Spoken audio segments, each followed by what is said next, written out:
for your time. Ipinagtanggol ni Sparkle actress Jillian Ward ang sarili sa mga intrigang 4 na taon nang ikinakabit sa kanya.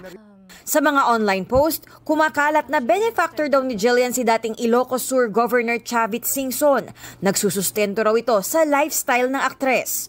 Lahat ng meron ako, binili ko with my own money, with my own hard work money. So, parang every time may na-achieve po ko or may binibili ako na, alam nyo naman, alam ng GMA, alam po ninyo, Tito Boy, personally, na I can afford it with my own money. Gumagawa po sila ng mga fake news na kesyo may nagbigay sa akin.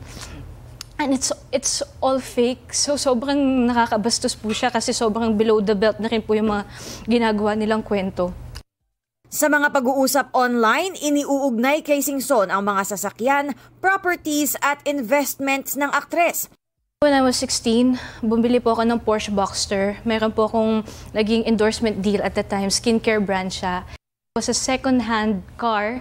Nabili ko po siya for 1.2 million. May deed of sale din po ako. Lahat po yan, may resibo po ako. Lahat ng investments ko. I'm very open about it. Inisa-isa rin ng Kapuso star ang mga nag-ambagan para sa kanyang 18th birthday celebration na sinasabing sponsored umano ni Singson. Yung debut ko po, even yung GMA, nag-share po sila for my debut. Doon sa gastusin? Yes po, sa gastusin. Yung mga endorsements ko po, nag-give love din po sila. Para yung costings of my debut is hindi sobrang mahal.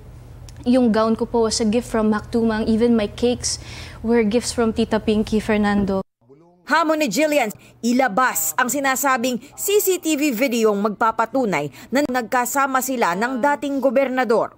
Masama rin ang loob ni Jillian dahil idinadawit sa isyu ang kanyang inang apektado na rin ng kumakalat na impormasyon online. Yung pinaka-turning point din po sa akin is yung family ko, binabastos na rin po, especially my mom. Sobrang sakit talaga dito, boy. Kasi my parents didn't raise me that way. And lahat na meron ako pinagpaguran ko, and my mom would never do that to me. Mariing itinanggi ni Jillian na may ugnayan sila ni Singson. Bagay na nauna nang itinanggi ng dating gobernador. Tito Boy, ito na po yung first and last time na speak about this. Pero never ko po siya nakilala, never ko po siya na-meet, never ko siya nakausap, never po kami nagkita. Pinag-uusapan na raw ang pagsasampa ng kasong cyber libel laban sa mga nagkakalat ng maling impormasyon tungkol sa kanya. Ito ang unang balita, Athena Imperial, para sa GMA Integrated News. Gusto mo bang mauna sa mga balita?